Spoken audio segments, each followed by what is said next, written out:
I'd surround. Hey, what's up guys? My name is Cotoons and welcome to another video. In this one I'm going to be doing some Fire Mage Subtlety Rogue arena with Census here. As you can see, he's playing Sub Rogue, I'm playing Fire Mage. And here's my spec that I'm going to be running with. It's going to be Rune of Power, Cold Snap, Pyromaniac, Flame On, Ice Ward, and I'm going to be messing around with Living Bomb and Unstable Magic, kind of seeing if it's worth it to take that, to take Fire, or the Unstable Magic with a Fireball, because Fireball is really useful now that you have something called Tinder and Firestarter. So Tinder allows you to get a fast cast Fireball every now and then also Firestarter allows you to, when you Fireball, your combustion cooldown is reduced by 20 seconds, and it's only a 2-minute cooldown, so 6 Fireballs equals a free combustion, which is a pretty big deal. So let's go ahead and start these arenas and see how it goes. Alright guys, we're going to go ahead and jump into game 1 here, and as you can see, I've already explained my spec, so this is the same thing that we're going to be running. We're going to try out Unstable Magic this time, and we're going to also start out with an invisibility, and it looks like there's a Shaman on the enemy team. Usually Shamans and Legion just mean like dead characters, so we're probably going to kill this guy within a few seconds.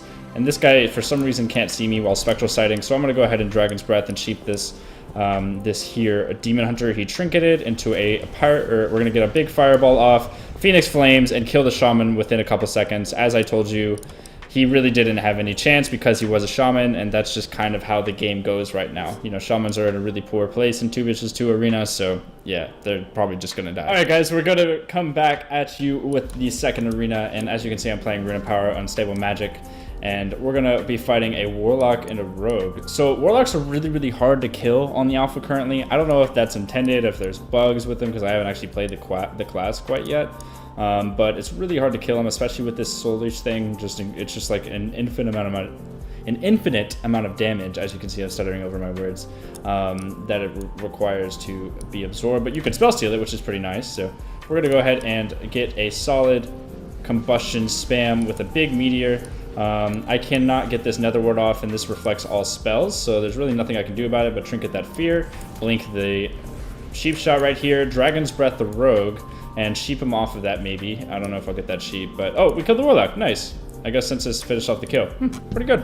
I actually did a pretty solid amount of damage there, and I guess if I spell steal that big absorb in the beginning, see, it's still on me, absorbing 400,000 more damage. I guess if I spell steal that in the beginning, we'll be good to go, right? But yeah, let's go ahead and jump into the next arena.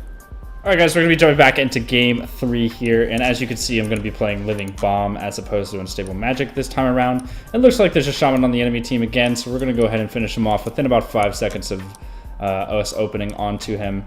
And it looks like we're going to get a solid blind onto the enemy warrior, into a Rune of Power, into Meteor, into huge amounts of damage before he was able to press any buttons on his keyboard. And, ending Shamans is really just kind of like what we do on this channel. So, as opposed, when we play Shamtoons, though, it's really not going to be like that. So, yep, we're going to go ahead and finish off this warrior real quick and end the game and move on to game 4.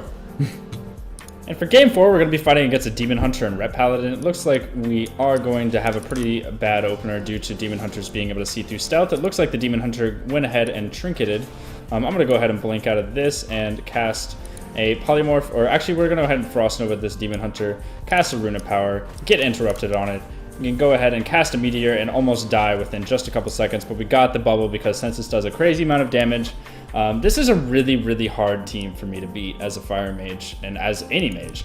It looks like it really just comes down to whoever is able to get the amount of damage out fast enough, but I got a pretty nice double Dragon's Breath into sheep onto that Demon Hunter, and I still have a really high amount of damage. We're going to go ahead and spell steal this Bop Off, which is really going to make me my living situation much better, because oh my god, it was so bad earlier. We're going to walk over to this Demon Hunter, get a nice Dragon's Breath off, get a nice Frost Nova off, finish off this guy, and also pretty much almost die at the end there, but it looks like we won. That was okay. The only thing that I was able to live off of that, the only reason I was able to live off of that was because the arena bugged and we killed the Ret Paladin before I died at the very end there, and we won the arena because of that. But I probably would have died and it would have come down to a 1 versus 1 versus Census. We're going to say Census would have won that 1v1, okay? But yeah, that does conclude the video for today, guys. I hope you got a solid first look at the Fire Mage. And how it's kind of working for the 2 vs 2 arenas. I'll probably do some more 3 vs 3 arenas on my channel, so be sure to subscribe and also leave a thumbs up on this video. It really helps me out, and I will see you all in the next video. Cartoons out.